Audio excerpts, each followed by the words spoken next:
नमस्कार, मैं हूं संदीप ग्रोवर और स्वागत है आपका हमारे खास शो मनी मास्टर में। क्या आपको शेयर बाजार में ट्रेडिंग की लत लग गई है या क्या आपके साथ कभी ऐसा हुआ है कि स्टॉप लॉस कटने के बाद भी आप अपना शेयर बेचने का हौसला नहीं जुटा पाते? आपको लगता है कि शायद आपका भाव वापस आ जाएगा। क्यों होता है ऐसा कि ये जानने के बाद भी ट्रेडिंग कॉल से जुड़े फ्रॉड हर तरफ चल रहे हैं, हम उन पर भरोसा करके शेयर बाजार में अपनी गाड़ी कमाई डुबो देते हैं। ये बातें अगर आपको अपनी ट्रेडिंग हैबिट से जुड़ी लगती हैं तो यकीन मानिए आज का मनी मास्टर आपके लिए बहुत खास है, क्योंकि आज हमारे एक्सपर्ट बात करने वाले हैं ट्रेडिंग साइकोलॉजी यानी ट्रेडिंग से जुड़े मनोविज्ञान पर। यह टॉपिक आपके लिए नया हो सकता है, लेकिन यकीन मानिए इसके जरिए आप अपने ट्रेडिंग व्यवहार में बदलाव लाकर बड़े नुकसान से बच सकते हैं।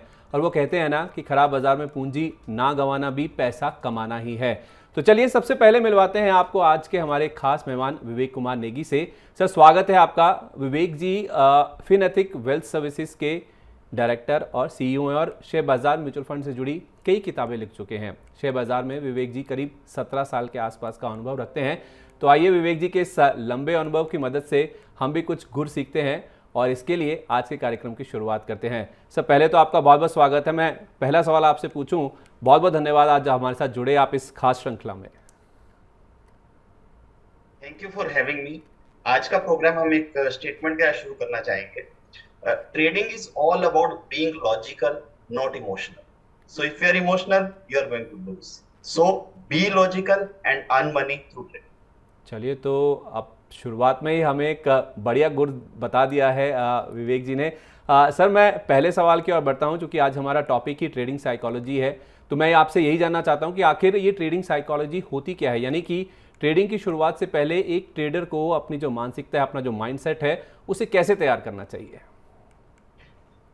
देखिए, ट्रेडिंग को आप हमेशा ना एक बिजनेस की तरह लेते चलिए। अगर आप इसको बिजनेस मानेंगे तो आप लॉजिकल रहेंगे, आप इमोशनल नहीं होंगे। हम्म। मोस्टली लोग जब स्क्रीन के सामने बैठते हैं वो हम्म। ये भूल जाते हैं कि स्टॉक मार्केट उनके बिहेवियर को नहीं अंडरस्टैंड कर सकता। स्टॉक मार्केट जो आउटकम है, जो लाखों करोड़ों traders investors all over the world trading कर रहे हैं, हम्म। उनके इमोशंस का आउटकम है। तो ये किसी इंडिविजुअल के सेंटिमेंट्स को तो नहीं समझ सकता। तो ठीक है। आप कितना भी अपनी पोजीशन को लेकर कॉन्फिडेंट हैं या आप कितना भी अपनी पोजीशन को लेकर रो लीजिए, हंस लीजिए, market will not react to it. So hmm. आपको करना क्या है? रिएक्ट आपको करना है, मार्केट को नहीं करना है। आपको अपने सेंटिमेंट्स कंट्रोल करके चलने हैं। ठीक है, तो एज अ ट्रेडर देखा जाए तो काफ़ी ज़्यादा अनुशासन रखने की बात है। पहली बात में ही हमें विवेक जी ये कह रहे हैं कि अपने जो इमोशंस हैं उनको आपको कंट्रोल करके चलना है। तो क्या सर मैं फिर ये मानूं कि एक जो ट्रेडर है और जो इन्वेस्टर हैं या जो निवेशक जिसे हम कहते हैं, वो दोनों अलग अलग होते हैं? तो इनके बीच का फिर अंतर बताइए, तब मैं फिर आगे बात को बढ़ाता हूँ। देखिए, एक इन्वेस्टर जो होता है he has to be intelligent. और वो बहुत सारे रिपोर्ट्स वगैरह स्टडी करते हैं, बहुत सारा एनालिसिस करते हैं, कंपनी के बारे में बहुत सारी इंफॉर्मेशन रखते हैं। जबकि एक ट्रेडर के लिए कोई जरूरी नहीं होता है। Hmm. Trader is more concern about the price movement of the stock. अब वो प्राइस रिलायंस का हो सकता है, टाटा का हो सकता है, किसी भी कंपनी का हो सकता है, उससे फर्क नहीं पड़ता है। हम्म। सो ही इज नॉट कंसर्न कि कंपनी क्या बिजनेस करती है ठीक है। या उसका बिजनेस किस तरह का चल रहा है। हम्म। ट्रेडर को चाहिए 2 4 5% कम मूव। सो उस मूव में वो पैसा बना सकता है। Hmm. Whereas investor is concern about the long term growth story of the company. So दोनों में बहुत बड़ा फर्क आ जाता है। दोनों का जो एनालिसिस का तरीका है करने का, वो डिफरेंट है। और दोनों का जो मार्केट को देखने का नजरिया है वो भी बिल्कुल अलग है। तो हम ये कह सकते हैं both are opposite sides of the same coin. ठीक है, तो एक ट्रेडर और जो निवेशक हैं, एक ही सिक्के के दो पहलू हैं, लेकिन ट्रेडर को इस चीज़ से कोई फर्क नहीं पड़ता कि कंपनी क्या कारोबार में है, उससे उनको कोई मतलब नहीं है। फंडामेंटल्स की जहाँ तक बात है, वो केवल एक निवेशक की चिंता होती है कि उसे देखना होता है कि जब वो लंबी अवधि के लिए निवेश करता है तो एक फंडामेंटल्स देखने ज़रूरी होते हैं। लेकिन ट्रेडर्स को केवल जो प्राइस मूवमेंट है इस स्टॉक का जिसमें वो ट्रेड करता है, उसके लिए केवल वही अहम होता है। तो चलिए सर, हमने ये समझ लिया कि एक ट्रेडर और इन्वेस्टर इनके बीच में अंतर क्या होता है। अब जरा ये बताइए कि क्या ट्रेडर्स भी अलग अलग तरह के होते हैं? मतलब क्या ट्रेडर्स के भी अलग अलग तरह के टाइप्स या प्रकार होते हैं? देखिए होता क्या है, कोई ट्रेडर 2 मिनट में पोजीशन को लेकर अनकंफर्टेबल हो जाता है। कोई ट्रेडर होता है वो ड्यूरिंग द डे अपनी पोजीशंस स्क्वेयर ऑफ करके जाता है, वो हम्म। नेक्स्ट डे के लिए कैरी नहीं करता है। कुछ ट्रेडर्स ऐसे होते हैं जो मार्केट को स्टडी करते हैं, नेक्स्ट डे मार्केट क्या ओपन होगा, नेक्स्ट 2-3 दिन में किस तरह का मूवमेंट होगा, उसको लेकर अपनी स्ट्रेटजी बनाते हैं। तो इनको हमने डिफरेंट कैटेगरीज में डिवाइड किया है। जो सबसे छोटी कैटेगरी है उनको बोलते हैं स्कैल्पर्स। अच्छा। अब स्कैल्पर्स का काम क्या होता है, they look at the screen on a continuous basis, और जैसे ही उनको अपॉर्चुनिटी मिलते हैं they enter the stock and exit within 2 to 5 minutes. They अच्छा। Don't hold their positions for longer period of time. जितनी जल्दी वो एंट्री करते हैं उतनी ही जल्दी वो एग्जिट भी कर लेते हैं। सेकंड कैटेगरी होती है डे ट्रेडर्स की। डे ट्रेडर क्या करते हैं, थोड़ा लॉजिकल होते हैं, वो चार्ट स्टडी पर ध्यान देते हैं, वो डेटा एनालिसिस पर ध्यान देते हैं, और उसके बेसिस पर जो पोजीशंस बनती हैं उसमें वो 2 घंटे 3 घंटे 4 घंटे के लिए अपनी पोजीशंस बनाते हैं और प्रॉफिट कमाने की कोशिश करते हैं। हम्म। तीसरी कैटेगरी है आपकी स्विंग ट्रेडर्स की। नाउ स्विंग ट्रेडर्स क्या होते हैं, they try to understand the market behaviour for next few hours and few days. मतलब आज क्या होगा, कल क्या होगा, अगले 2-4 दिन में क्या होने वाला है, हम्म। उसके बेसिस पर वो पोजीशन बनाते हैं। बीटी एसटी एसटी बीटी इस तरह के बहुत सारे ट्रेड्स हैं जिनको स्विंग कैटेगरी में हम इंक्लूड कर सकते हैं। हम्म। लास्ट कैटेगरी बहुत ही इंटरेस्टिंग है, which is called positional traders, या इनको आप न्यूज बेस्ड ट्रेडर्स भी कह सकते हैं। तो ये न्यूज एंड व्यूज एनालिसिस पर चलते हैं, ये मोमेंटम पकड़ते हैं। किसी इंडस्ट्री में, किसी कंपनी में किस तरह की कोई न्यूज आने वाली है तो उसके बेसिस पर ये लोग ट्रेड करते हैं। तो ये पोजीशन आपकी 2 दिन 4 दिन 5 दिन के हिसाब से भी हो सकती है। तो अगर हम टाइम के आधार पर देखें तो स्कैल्पर्स और डे ट्रेडर्स की संख्या हिंदुस्तान में काफी बढ़ रही है रिसेंट टाइम्स के अंदर। हम्म। और स्विंग ट्रेडर्स और पोजिशनल ट्रेडर्स एक ऐसी कैटेगरी है जो इसको पार्ट टाइम बिजनेस मानकर चलते हैं। ठीक है। तो ये आपने दो प्रकार से बताया ना सर, एक तो टाइम वाइज और एक स्टाइल वाइज भी आपने बताया। स्टाइल वाइज भी जी एक्सप्लेन कर दीजिए। जी स्टाइल वाइज देखिए, 2 तरह के ट्रेडर होते हैं। एक तो वो कोशिश करते हैं कि मार्केट के ट्रेंड के साथ, and I think that is the best method to be with the market. Market का ट्रेंड जिस तरीके से चलता है उसी तरीके से वो काम करते हैं। अगर मार्केट का ट्रेंड स्ट्रांग है तो वो कोशिश करते हैं कि बाय अपॉर्चुनिटीज ढूंढे, और मार्केट का ट्रेंड वीक है तो वो कोशिश करते हैं कि सेल अपॉर्चुनिटीज ढूंढे। वेरे स्विंग ट्रेडर्स की जो क्वालिटी होती है, वो मार्केट ट्रेंड को फोकस ना करके वो अपॉर्चुनिटीज फाइंड आउट करते हैं स्टॉक्स के अंदर, कि कोई स्टॉक ऑलरेडी 10% बढ़ चुका है तो यहां से 2% ही नीचे आ सकता है, तो वो 2% का स्विंग लेने की कोशिश करते हैं। सो वो क्या करते हैं कि दोनों तरफ के पोजीशंस लेते हैं। ट्रेंड ट्रेडर्स की क्वालिटी होती है दे B with the trend of the market. Swing traders की क्वालिटी होती है कि वो बहुत जल्दी अपना चेंज कर लेते हैं मार्केट का दाव। वो पॉजिटिव में बैठे हैं तो नेगेटिव में भी कन्वर्ट हो जाएंगे, और नेगेटिव में बैठे हैं वो पॉजिटिव में कन्वर्ट हो जाएंगे। सो स्विंग ट्रेडर्स के जनरली वॉल्यूम ज्यादा होते हैं, and they take help of charts, they take help of lot of technical tools, जिसमें उनको ओवरसोल्ड ओवरबॉट पोजीशंस का पता लगता है, वेव थ्योरी वगैरह के ऊपर भी काम करते हैं। तो ये काफी टेक्निकल ट्रेडर होते हैं जो स्विंग ट्रेडर्स होते हैं। ठीक है। तो एक हो गया टाइम के हिसाब से और दूसरा हो गया स्टाइल के हिसाब से। ये दो प्रकार के ट्रेडर्स हैं जो हमें अमूमन मार्केट्स में मिलते हैं, जहाँ तक इंडियन मार्केट्स की बात है। और सर हमने इनके जो माइंडसेट है उसके बारे में समझ लिया। अब मेरे दिमाग में जो सवाल आ रहा है, चूंकि हम ट्रेडर्स की पूरी मानसिकता को समझ रहे हैं, ट्रेडिंग से जुड़ा जो पूरा मनोविज्ञान है उसे डीकोड कर रहे हैं, तो मेरा सवाल मन में आ रहा है डेली रूटीन को लेके। लेकिन उससे उस तरफ मैं बढ़ूँ उससे पहले मैं ज़रा ये जानना चाहता हूँ कि क्या कोई कॉमन मिस्टेक्स भी हैं, कोई आमतौर पे गलतियां भी जो ट्रेडर्स करते हैं, पहले ज़रा वो हाईलाइट कीजिए हमारे लिए। देखिए सर, मैंने ना एक बुक लिखी है which is on trading psychology, trading fundamentals. उसमें हमने एक चैप्टर दिया है कॉमन मिस्टेक्स के नाम से, और 7 मिस्टेक्स आउटलाइन की हैं। जो मिस्टेक्स अगर आप अवॉइड कर सकते हैं तो ट्रेडिंग में लॉस होने के चांसेस आपके बिल्कुल मिनिमाइज हो जाते हैं। ठीक है। तो सबसे पहली जो गलती इंसान करता है वो करता है ट्रेंड के विपरीत ट्रेडिंग करना। मार्केट स्ट्रांग है, डेटा सारा स्ट्रांग है, ग्लोबल मार्केट अच्छा चल रहे हैं, लेकिन आपको ये लगता है कि मार्केट बहुत बढ़ चुका है, यहां से नीचे आना चाहिए। ऐसे ही जब सिचुएशन खराब होती है तो आपको लगता है कि मार्केट यहां से बढ़ जाना चाहिए। तो बेसिकली आप क्या करते हैं, ट्रेंड के अपोजिट जाने की कोशिश करते हैं, और उसमें आप काफी हैवी लॉसेस सफर कर लेते हैं। I have seen this in lot of books, जिसमें मेंशन किया गया है कि लोगों ने जो बुल ट्रेंड होता है मार्केट का, जो अपवर्ड जर्नी होती है, उसमें ज्यादा नुकसान किया है बजाय कि जब मार्केट मंदा होता है। अच्छा। उसका मेजर रीजन क्या होता है कि वो लोग वेट करते रहते हैं कि मार्केट में करेक्शन आएगा, मार्केट नीचे आएगा, और उसकी वजह से वो लोग नुकसान करते हैं। वैसे भी आप अगर साइकोलॉजी की बात करें तो एक जनरल साइकोलॉजी होती है कि अगर कहीं भी मार्केट न्यू हाइस पर चल रहा है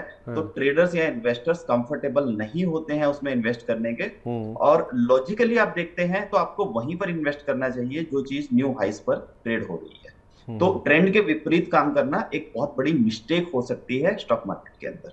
दूसरा है हार्ड मनी में ट्रेड करना। अब हार्ड मनी क्या होता है कि कोई स्टॉक आपका हिलता ही नहीं, मूव ही नहीं होता है। आप क्या करेंगे, पोजीशन लेंगे और आप वेट करते रहेंगे कि ये स्टॉक ऊपर जाए या नीचे जाए। बैठे रहेंगे। अब इस कैटेगरी के स्टॉक्स को बोलते हैं elephants. Now they are like elephants, they don't move in any direction, they may be good for investments, but trading के लिए ये अच्छे नहीं माने जाते हैं। Reason being you will end up paying high costs and high brokerage during this kind of stocks. Hmm. तीसरी जो मिस्टेक है वो है मिसिंग आउट। ये एक बहुत बड़ी मिस्टेक है और इसकी वजह से बहुत सारे ट्रेडर्स इन्वेस्टर की कैटेगरी में कन्वर्ट हो जाते हैं। वो पोजीशन लेते हैं 1 घंटे 2 घंटे के लिहाज से, लेकिन अब स्टॉक उनके हिसाब से नहीं चला तो वो उसमें स्टॉप लॉस बुक करने की बजाय उस पोजीशन को होल्ड करेंगे, चाहे उसके लिए उनको 1 साल 2 साल 3 साल 4 साल कितना भी रुकना पड़े। And these kind of positions sometimes can eat out substantial part of your investments. तो ये गलती हमें नहीं करनी चाहिए। अगर हमने कोई ट्रेड 1 घंटे या 2 घंटे के लिए लिया है तो eight the end of the 2 hours हमें उसको एग्जिट कर देना चाहिए, what ever is the loss. या आप एक बार री इवेल्युएट भी कर सकते हैं और अगर आपको लगता है कि स्टॉक दोबारा ऊपर की तरफ जा सकता है तो ठीक आप है। उसको होल्ड कर सकते हैं, but with in limited time. Hmm. Not like कि आप उसको इन्वेस्टमेंट में कन्वर्ट कर दें। इस तरह के हमने बहुत सारे एग्जांपल्स देखे हैं जहां ट्रेडर्स इन्वेस्टमेंट में कन्वर्ट हुए हैं और जब आप उनके पोर्टफोलियो को देखते हो तो उसमें सारे आपको सी या डी कैटेगरी के स्टॉक्स मिलेंगे। और उसका मेजर रीजन यही होता है कि वो स्टॉक ट्रेडिंग के लिए लिए गए हैं और बाद में वो इन्वेस्टमेंट में कन्वर्ट। हम्म। चौथा जो मैं मिस्टेक आउटलाइन करना चाहूंगा वो है बिना कारण कोई ट्रेड करना, ट्रेड विदाउट रीजन। आप मार्केट में बैठे हैं, मार्केट में कोई किसी तरह का मूव हो नहीं रहा है, स्टॉक्स ऊपर जा रहे हैं नीचे आ रहे हैं, but actually there is no trend in the market. ऐसे में क्या होता है कि थोड़ा टेम्पटेशन होता है ट्रेडर्स को, एक अंदर से आवाज आती है, अरे भाई कोई तो ट्रेड ले लो, आप खाली क्यों बैठे हैं। क्रेविंग होती है। ये क्रेविंग है। तो वो क्रेविंग की वजह से वो पोजीशन लेते हैं, उसके पीछे कोई भी लॉजिक नहीं होता है, कोई भी कारण नहीं होता है। And what happens, you stuck up your funds in those kind of positions, और जब मार्केट में एक्चुअल मूव आता है उस टाइम आपको पोजीशन बनाने के लिए पैसा आपके हाथ में नहीं होता, लिक्विडिटी नहीं बचती तो आपके पास। यस, जब आप विदाउट लॉजिक पोजीशंस लेते हैं वो आपको काफी नुकसान देकर जाते हैं जी। फिर उसके बाद जो अगली गलती है, आप क्या करेंगे, ट्रेडिंग करने बैठेंगे, आपने 1 शेयर लिया, 2 लिया, 3 लिया, 4 लिया, और आप धीरे धीरे देखेंगे कि आपकी 8 और 10 पोजीशनें खड़ी। एट ए टाइम 10 कंपनीज को मॉनिटर करना और उनके प्राइसेस को ट्रैक रखना, फिर उनमें टाइमली प्रॉफिट बुकिंग करना या स्टॉप लॉस लेना, इट्स वेरी डिफिकल्ट। कितना भी एक्सपर्ट ट्रेडर हो वो 3 या 4 से ज्यादा positions at a time handle नहीं कर सकता। तो अगर आप बहुत सारे डिफरेंट कंपनीज के अंदर पोजीशन ले लेते हैं तो आपकी ट्रेडिंग डायरेक्टली और इनडायरेक्टली डेफिनेटली इंपैक्ट होगी, और कुछ पोजीशंस ऐसी होंगी जो आप टाइमली बुक नहीं कर पाएंगे और हो सकता है आपकी प्रॉफिट की पोजीशन भी लॉस में कन्वर्ट हो जाए in this kind of situation. तो एक साथ बहुत सारे शेयरों में ट्रेडिंग करना ये एक मिस्टेक हो सकती है। देन मार्जिन पोजीशन होल्ड करना, this is one of the mistake जो आई थिंक इंडिया में सबसे बड़ी मिस्टेक मानी जाती है। क्योंकि होता क्या है, जब मार्जिन अवेलेबल होता है ना, वो इजी मनी हमें लगता है, हमें लगता है कि हम बड़े पोजीशंस लें और बहुत अच्छा पैसा बने। लेकिन आपको ये भी समझना होगा, अगर वहां पैसा बड़ा बनता है तो नुकसान भी बड़े होते हैं और बहुत जल्दी आपकी कैपिटल वाइप आउट हो जाती है और आप मार्केट से आउट हो जाते हैं। तो मार्जिन को बहुत ही केयरफुली आपको यूज करना होता है। यू नीड टू अंडरस्टैंड, अगर आपके पास 5 लाख रुपीज हैं और ब्रोकर ने आपको 20 लाख का मार्जिन दिया है, तो आपको ये अंडरस्टैंड करना होगा कि ईच पोजीशन में आपको कितना मार्जिन यूज करना है। Risk management has to be there, without risk management trading possible नहीं है। सो मार्जिन पोजीशंस का यूज बहुत ही केयरफुली आपको करना चाहिए।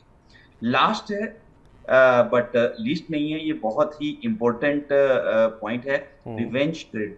रिवेंज ट्रेडिंग क्या होती है कि मैंने तो लॉस किसी पर्टिकुलर एबीसी लिमिटेड में किया है और मुझे पैसा वहीं से रिकवर करना है। अरे sir, this is market, this is not any person कि आपको वहां से रिवेंज लेना है। सो इसमें एक हम लोग बोलते हैं कि eight the end of the day what matters is the closing number of your hmm. Profit. It doesn't matter कि आपका वो प्रॉफिट एबीसी लिमिटेड से आया है, XYZ लिमिटेड से आया है, या कहीं और से आया है। सो आपको इस चीज में नहीं पड़ना है कि अगर एक पर्टिकुलर कंपनी में लॉस हुआ है तो आपको वहीं से रिकवर करना है। There are ample of other opportunities available in the market, आप वहां पर भी पैसा कमा सकते हैं। But remember, at the end of the day जो आपका क्लोजिंग नंबर है, that is the most important number and you should focus on that. ठीक है, बहुत लंबी लिस्ट आपने बता दी सर गलतियों की, एक ट्रेडर के लिहाज से देखा जाए। जब आप इतनी गलतियों को आइडेंटिफाई कर चुके हैं सर, तो फिर एक काम और कर दीजिए जल्दी से, फिर इनका निवारण भी कर दीजिए। कैसे नहीं करें ये गलतियां, उसका तरीका भी बता दीजिए। सर देखिए, ट्रेडिंग में सबसे इंपॉर्टेंट चीज जो होती है डिसिप्लिन होता है। हाँ। तो डिसिप्लिन के बिना तो आप ट्रेडिंग में एंटर कर ही नहीं सकते। डिसिप्लिन के बाद सेकंड इंपॉर्टेंट चीज होती है इंफॉर्मेशन, और उस इंफॉर्मेशन को आप किस तरीके से यूज करते हैं। तो उसके लिए हमने कुछ एक टूल्स बनाए हैं जिनको हम ट्रेडिंग ट्रैप, ट्रेडिंग टेबल और ट्रेडिंग इक्वेशन के नाम से जानते हैं। Now trading trap is something जिसमें हर इन्वेस्टर एक बार जरूर फंसता है, और वो एक बार उसको ये याद आ जाता है कि oh God, why I entered in this market. एक बार मेरे स्टॉक्स रिकवर हो जाएं, I will exit and I will not come back to this market. So trading trap आपको ये बताता है कि when traders enter into the market, तो उनको इस ट्रेडिंग ट्रैप से पास होके जाना ही पड़ता है। जितना स्मूथली आप पास होंगे, उतनी ट्रेडिंग जर्नी आपकी इजी होती चली जाएगी। ठीक है सर, आप कह रहे थे कि ट्रेडिंग एक फुल टाइम प्रोफेशन है, तो फिर एक ट्रेडर का जो रूटीन, डेली रूटीन है, वो क्या होना चाहिए? जब आप इसे एक फुल टाइम प्रोफेशन कह रहे हैं, तो ऑब्वियसली बात है एक फुल टाइम प्रोफेशन है तो काफ़ी तैयारी करनी होगी। क्या क्या तैयारियां करनी होती हैं, ज़रा ये बताइए। सर देखिए, मार्केट आपको ना बहुत सारे सरप्राइजेस देती है, तो सरप्राइजेस के लिए आपको तैयार रहना चाहिए। And this is a well known fact that only uncertainty is the thing which is certain in the market, right? So जब अनसर्टेनिटी है और आप जितना बेटर प्रिपेयर्ड रहेंगे, उतना ही आपके लिए अच्छा है। क्योंकि सिचुएशन खराब होगी या नहीं होगी, नो बडी नोस। डेटा क्या आएगा during the market, nobody knows. But अगर आपको पता है कि 12 बजे ये डेटा आने वाला है, you know that there can be big swings in the market and you can get prepared for the that. तो इसके लिए बड़ा सिंपल है, हमने 4-5 कैटेगरीज के अंदर डेटा को डिवाइड किया है। अगर आप उस तरीके से डेटा की स्टडी कर लेते हैं, तो नेक्स्ट डे आपको बड़े सरप्राइजेस शायद नहीं मिलेंगे। उसमें बड़ा सिंपल होता है सर। एक तो सबसे पहले आपको मार्केट के अंदर आज जो बड़े इवेंट्स होने वाले हैं, उसका ट्रैक रिकॉर्ड रखना बहुत जरूरी है। जैसे कि आरबीआई की क्रेडिट पॉलिसी हो गई, कोई किसी तरह का गवर्नमेंट का अनाउंसमेंट हो गया, किसी तरह के डेटा, जीडीपी नंबर्स वगैरह हो गए, इन्फ्लेशन के नंबर्स हो गए। तो इस तरह की बड़ी इवेंट्स जो भी होती है, मार्केट पर काफी बड़ा इम्पैक्ट डालती हैं, तो उन पर ध्यान रखना बहुत जरूरी है। दूसरी चीज होती है, फ्यूचर एंड ऑप्शंस का डेटा काफी इंपॉर्टेंट रोल प्ले करता है मार्केट मूवमेंट्स के अंदर। अगर आप ओपन इंटरेस्ट चेक कर लेंगे कि किन किन स्ट्राइक प्राइसेस पर हाईएस्ट बना हुआ है, तो आपको लेवल्स निकल कर आ जाते हैं मार्केट में कि कौन से लेवल्स इंपॉर्टेंट है नेक्स्ट डे के लिए, किस लेवल के ब्रेक होने पर नेक्स्ट लेवल क्या बन सकता है। तो एफ एंड ओ डेटा का एनालिसिस करना बहुत इंपॉर्टेंट है किसी भी ट्रेडर के लिए। इसमें आप पुट कॉल रेशो भी देख सकते हैं, ओपन इंटरेस्ट एनालिसिस भी कर सकते हैं, स्ट्राइक प्राइस एनालिसिस भी कर सकते हैं, इंडिया विक्स को भी देख सकते हैं, और उसके अकॉर्डिंग आप अपनी नेक्स्ट डे की स्ट्रेटजी बना सकते हैं। तीसरी चीज है, देखिए, India is also part of global markets. अब ग्लोबल मार्केट का पार्ट है, तो डेफिनेटली ग्लोबल मार्केट का इम्पैक्ट इंडिया के ऊपर आता है। रशिया यूक्रेन वॉर हुआ था तो उनका इम्पैक्ट हमें देखने को मिला। कोरोना जब आया था तो पूरी दुनिया के मार्केट नीचे गिरे थे। तो वर्ल्ड मार्केट के अंदर क्या चल रहा है, ये देखना बहुत जरूरी है। सब मार्केट्स का जो लीडर माना जाता है वो यूएस को माना जाता है, तो यूएस मार्केट्स को ट्रैक करना बहुत जरूरी है। उसके बाद आप यूरोपियन मार्केट्स को ट्रैक कर सकते हैं, और फिर इंडिया एशिया का पार्ट है, तो एशियन मार्केट्स को भी आपको ट्रैक करना बहुत जरूरी है। कोई जरूरी नहीं है हमारा मार्केट वैसे ही बिहेव करेगा, बट डेफिनेटली अगर सारे ग्लोबल मार्केट ऊपर हैं या नीचे हैं, तो वो आपको ट्रेंड समझने में हेल्प डेफिनेटली कर सकता है। चौथी चीज है, टेक्निकल लेवल्स क्या निकल कर आते हैं मार्केट में। टेक्निकल लेवल्स इंपॉर्टेंट इसलिए हो जाते हैं क्योंकि आप उसके बेसिस पर अपने एंट्री और एग्जिट पॉइंट्स डिसाइड कर सकते हैं। अब वो टेक्निकल लेवल्स के लिए आप टूल्स कुछ भी यूज कर सकते हैं। It can be moving averages, it can be pivot point calculation, it can be fibo levels, it can be so any kind of technique you can use whatever you like, but आपको technical levels पता होना बहुत जरूरी है next day के लिए। और last में मैं कहना चाहूंगा कि शेयरों का चुनाव, अगर कोई शेयर आज मोमेंटम में रहा है, there are high probabilities that next day also that stock will be in the movement, so there will be opportunities to buy and sell those kind of companies. तो शेयरों का चुनाव आपको आज ही करके जाना है कल के लिए। तो मार्केट के अंदर जब आप एंटर करते हैं तो आपकी तैयारी पहले से होनी चाहिए, मार्केट खुलने के पहले से। ये नहीं है कि मार्केट खुल गया और अब हम देखते हैं कि ग्लोबल मार्केट क्या कर रहे हैं या F&O का डाटा क्या कर रहा है, तो उसमें आप अपॉर्चुनिटीज को एनकैश नहीं कर पाएंगे। ये सारी तैयारी before 9:15 AM, before market opening आपकी होनी चाहिए। ठीक है, तो फिर कुछ ये तो मॉर्निंग में यानी कि बाजार खुलने से पहले की बात होगी, क्या मार्केट के दौरान और मार्केट बंद होने के बाद भी कुछ करना होता है? मुझे तो लग रहा है ट्रेडर का काम बहुत मुश्किल होता है जिस तरह से आप बता रहे हैं। सर देखिए, मुश्किल नहीं होता है, लेकिन आपको उस डिसिप्लिन में और उस रूटीन में आना पड़ेगा, तभी आपको पैसा, एज ए ट्रेडर पैसा बनाना इजी नहीं है। एज आई सेड कि ये भी एक फुल टाइम प्रोफेशन है, इसको भी आप मानकर चल सकते हैं। जितना मेहनत आपको अपने बिजनेस प्रोफेशन में या जॉब में करना पड़ता है, उतना ही आपको ट्रेडिंग में करना पड़ता है। बिल्कुल, मार्केट आपको इजी मनी नहीं देता है। एग्जैक्टली। ठीक है, तो फर्स्ट हाफ हमने कवर कर लिया। अब बात करते हैं मिड डे की। मिड डे में मार्केट थोड़ा सा डल हो जाता है, और मिड डे के ड्यूरिंग अगर हम इंडियन मार्केट्स की बात करें तो यूरोप के खुलने का समय होता है, तो उस समय आपको यूरोपियन बाजारों पर नजर बनाए रखनी चाहिए। दूसरी चीज, ट्रेडिंग में फर्स्ट आवर और लास्ट आवर बहुत इंपॉर्टेंट होते हैं। ट्रेडिंग में फर्स्ट आवर लास्ट आवर में बहुत अच्छा मार्केट में मूवमेंट्स देखने को मिलता है, तो उसमें आपको वॉल्यूम हाई रखने हैं, और उसके बाद वॉल्यूम आपको ड्यूरिंग आफ्टरनून थोड़ा कम कर देना है। तो आपको ये समझना होगा कि first hour last hour are the most important hours for traders, but during mid day आपको वॉल्यूम थोड़ा सा कम करने हैं। सर आपने ये भी बता दिया कि मार्केट आवर्स के दौरान किन किन चीज़ों का ध्यान रखना चाहिए। अब ये भी बता दीजिए कि बाजार बंद होने के बाद यानी कि क्लोजिंग के बाद एक ट्रेडर को किन किन चीज़ों का ध्यान रखना चाहिए, कौन से डेटा को एनालाइज करना चाहिए? तो देखिए, सबसे पहली चीज तो आप कल के लिए अपनी स्ट्रेटजी आज ही बना सकते हैं, क्योंकि जब मार्केट क्लोज होता है, एक तो आप ये देखिए कि कौन से स्टॉक है जो 52 वीक हाई और लो के आसपास क्लोज हो रहे हैं, और कौन से स्टॉक हैं जो आपके इस वीक के हाई और लो के आसपास क्लोज कर रहे हैं। तो मोमेंटम वाले शेयरों की तलाश करें। नेक्स्ट डे भी प्रोबेबिलिटी है कि उन शेयर्स के अंदर मूवमेंट रह सकता है। दूसरी चीज आपको ये समझना होगा कि डेटा जो आता है ड्यूरिंग द डे वो बहुत इंपॉर्टेंट है, और बहुत सारा ऐसा डेटा है जो नाइट में आता है। स्पेशली यूएस के डेटा की हम बात करें तो उसका काफी बड़ा इम्पैक्ट हमें स्टॉक मार्केट्स के ऊपर देखने को मिलता है। तो उन डेटा को ध्यान में रखना, स्टडी करना बहुत इंपॉर्टेंट हो जाते हैं।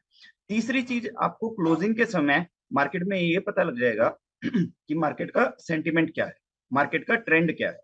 तो उस ट्रेंड को नेक्स्ट डे के लिए कंटिन्यू वो कर लेता है। तो आपको अगर ये क्लोजिंग पर ही पता लग जाए कि मार्केट ट्रेंड पॉजिटिव है, नेगेटिव है, न्यूट्रल है, किस तरीके का है, तो आप नेक्स्ट डे के लिए स्ट्रेटजी बना सकते ठीक है सर, ये तो एज अ ट्रेडर देखा जाए तो पूरा दिनचर्या हो गया, रूटीन हो गई, मार्केट खुलने से पहले, मार्केट के दौरान और मार्केट क्लोजिंग होने के बाद की जो तैयारी है। लेकिन इससे पहले कि मैं एक ट्रेडर की तरह अपने काम की शुरुआत करूं, टर्मिनल पर बैठूं, उससे पहले मुझे क्या क्या प्रिपरेशंस यानी तैयारियां करनी चाहिए और मेरे पास क्या क्या रिसोर्सेज होने चाहिए? मैं ट्रेडर तो बन गया, मैंने ठान लिया कि हाँ मैं एक ट्रेडर बनूंगा मार्केट में, लेकिन मेरे पास क्या क्या चीज़ें होनी चाहिए जिससे मैं अपने काम को काफ़ी अच्छे तरीके से हैंडल कर सकूं, उसे एग्जीक्यूट कर सकूं? हैं। तो देखिए, जब आप बिजनेस करते हैं तो बिजनेस आप ये डिसाइड करते हैं कि आप किस प्रोडक्ट को बाय सेल करें, राइट। आप ये भी डिसाइड करते हैं कि लोकेशन क्या है, आप ये डिसाइड करते हैं कि उसके लिए आपको रिसोर्सेज क्या चाहिए। हम्म। तो ट्रेडिंग को भी अगर आप एक बिजनेस या फुल टाइम प्रोफेशन मान ले, तो आपको उसके लिए कुछ रिसोर्सेज जो रिक्वायर्ड ही हैं वो तो चाहिए। ठीक है। सबसे पहली चीज है कि आपको एक लेटेस्ट हाई स्पीड लैपटॉप या डेस्कटॉप की जरूरत पड़ेगी। दूसरा, उसमें अनइंटरप्टेड इंटरनेट सप्लाई होनी चाहिए, अनइंटरप्टेड पावर कनेक्शन होना चाहिए। तीसरी चीज, आप ऐसे ब्रोकर के थ्रू ट्रेड करिए जो आपको हर तरह की सुविधा दे सकता हो और जिसका पुराना ट्रैक रिकॉर्ड बहुत अच्छा हो और किसी भी तरह की कंप्लेंट्स और डिफॉल्ट्स उसके अगेंस्ट में ना हो। ट्रेडिशनल ब्रोकर्स काफी अच्छी फैसिलिटीज प्रोवाइड करते हैं और वहां पर आपका पैसा सेफ भी रहता है। तो हमारी सलाह यही होगी कि इधर-उधर जाने की बजाय या जो आजकल बहुत सारी पोंजी स्कीम्स भी चल रही हैं मार्केट में, उसकी तरफ जाने की बजाय आप एक प्रॉपर ब्रोकर एनएसई, बीएसई के साथ जो रजिस्टर्ड हो, हम्म। उनके थ्रू ही ट्रेड करिए। फिर आपको कुछ सॉफ्टवेयर चाहिए होते हैं, जैसे कि डेटा एनालिसिस सॉफ्टवेयर की बात कर लें या टेक्निकल एनालिसिस के सॉफ्टवेयर की बात कर लें, वो हम्म। रिक्वायर्ड है। और आपको लगातार इंफॉर्मेशन चाहिए होती है, तो हम्म। बहुत सारे स्क्रीनर्स और इंफॉर्मेशन के लिए वेबसाइट्स और टूल्स अवेलेबल है मार्केट के अंदर, वो आपके पास होना बहुत जरूरी है। Otherwise you will miss out on lot of opportunities जो मार्केट में होती हैं। तो आपको वेल इक्विप्ड रहना है, बिना हथियारों के मैदान में नहीं उतरना है। आप एक चीज समझ लीजिए कि यहाँ पर आप एक वॉर लड़ने जा रहे हैं। अगर वॉर बिना हथियारों के लड़ने जाएंगे तो आप फर्स्ट डे ही फ्लैट हो जाएंगे, और हथियार लेकर जाएंगे तो आपके जीतने के चांसेस बढ़ जाते हैं। ठीक है, तो पूरे हथियारों से लैस होके आपको ट्रेडिंग की जंग की शुरुआत करनी है। अगर आपको मोटी कमाई करनी है तो उसके लिए आपके जो हथियार हैं वो भी आपको बताए गए हैं। आपके पास लैपटॉप होना चाहिए, अच्छा एक इंटरनेट का सोर्स होना चाहिए, अनइंटरप्टेड इंटरनेट का सोर्स होना चाहिए, अनइंटरप्टेड पावर सप्लाई होनी चाहिए, इन्फॉर्मेशन का सोर्स होना चाहिए। अलग अलग तरह की जो इन्फॉर्मेशन बाजार में आ रही है उसके बेसिस पे आपके ट्रेडिंग के मौके खुलते हैं, तो वो भी आपके पास होनी चाहिए। तो काफ़ी सारी ऐसी चीज़ें हैं। लेकिन सर एक चीज़ जो मैंने आपके जवाब से सुनी वो ये है कि आप कह रहे थे कि जो एक रजिस्टर्ड ब्रोकर होता है, जो ट्रेडिशनल ब्रोकर होता है, उसी के थ्रू ही आपको काम करना चाहिए, उसी के ज़रिए ही आपको ट्रेडिंग करनी चाहिए। आपने पूरी तैयारी भी करवा दी, सारे हथियार भी पकड़वा दी। ये तो एक नई चीज़ आप बोल रहे हैं कि एक रजिस्टर्ड ब्रोकर के थ्रू ही आपको काम करना चाहिए। इसे थोड़ा गौर से बताइए, थोड़ा और डिटेल से बताइए, आप हाईलाइट क्या करना चाह रहे हैं इस बात से? देखिए सर, जब भी कोई नया ट्रेडर मार्केट में उतरता है ना, वो बड़ा जोश में होता है और उसको क्या लगता है कि मेरे को आज काम शुरू करना है और तो आज ही मैं करूँ। तो बहुत सारे शॉर्टकट ऑप्शंस मार्केट में अवेलेबल हैं। मैं यहाँ पर नाम नहीं लेना चाहूंगा, but they are unauthorized methods of trading, तो उनको यूज ना करें। वो लीगल नहीं है और वो आने वाले समय में आपको डेफिनेटली किसी तरह की दिक्कत पेश करेंगे। तो आपको सबसे पहली चीज ये देखनी है कि आप किसी भी एनएससी बीएससी रजिस्टर्ड ब्रोकर जिनको सेबी से लाइसेंस मिला हुआ हो, उनके थ्रू ही ट्रेड करें। उनका एक अच्छा ट्रैक रिकॉर्ड हो, उनके पास अच्छे नंबर ऑफ क्लाइंट्स हो, ब्रांचेस हो, ऑफिसेज हो प्रॉपर, तो उनके थ्रू ही ट्रेड करें। कल को कोई दिक्कत आती है तो एटलीस्ट आप ऑफिस में जाकर अप्रोच कर सकें। ये ना हो कि आजकल बहुत तरह की वेबसाइट्स चल रही हैं, बहुत तरह के एप्स चल रहे हैं, एप्स पर आप रजिस्टर कर लेते हैं। अभी एक रिसेंटली केस हुआ था, मैं आपको यहाँ पर शेयर करना चाहूंगा कि एक फॉरेक्स ट्रेडिंग की ऐप लॉन्च हुई थी और उसमें वो अकाउंट ओपन कर देते थे और आपको सब कुछ ऐसे दिखाई देता था जैसे लाइव मार्केट में आप काम कर रहे हो, but actually that was the demo version of software. और जो पैसा था वो पैसा डायरेक्टली जो ऑनर थे उस कंपनी के, उनके अकाउंट में चला जाता था।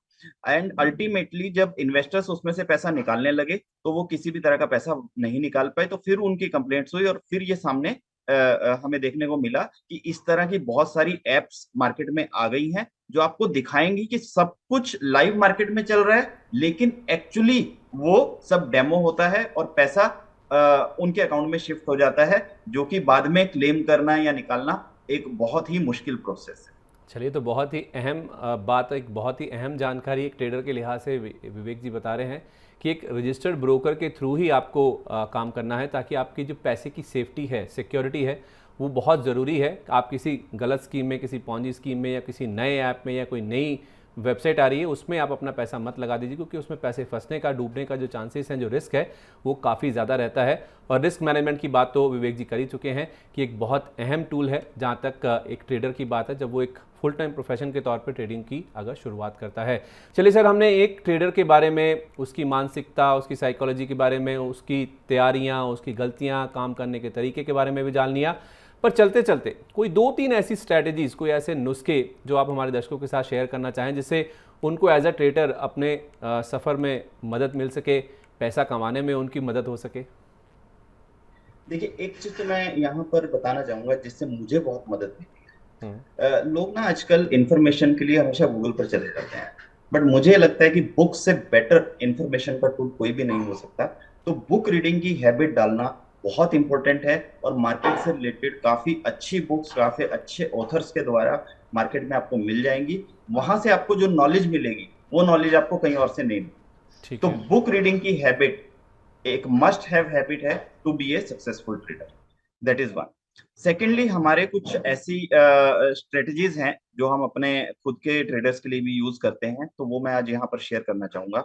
सबसे पहली स्ट्रेटजी है इंडस्ट्री या बिजनेस हाउस स्ट्रेटजी। इसमें हम क्या करते हैं कि फॉर एग्जांपल एक ही इंडस्ट्री के तीन चार स्टॉक आपको अगर मोमेंटम में दिख जाते हैं, तो हम ये मान लेते हैं कि उस इंडस्ट्री में किसी तरह का कोई ना कोई न्यूज फ्लो है, फंड बाइंग है, या फिर उसको लेकर कोई पॉजिटिव रिपोर्ट निकली है। तो अगर आप देखें, जैसे सीमेंट सेक्टर है, अगर सीमेंट सेक्टर के दो या तीन स्टॉक ऑलरेडी अच्छा कर रहे हैं और एक स्टॉक अच्छा नहीं कर रहा है, तो हो सकता है कि वो स्टॉक उनको मैचअप करने की कोशिश करें।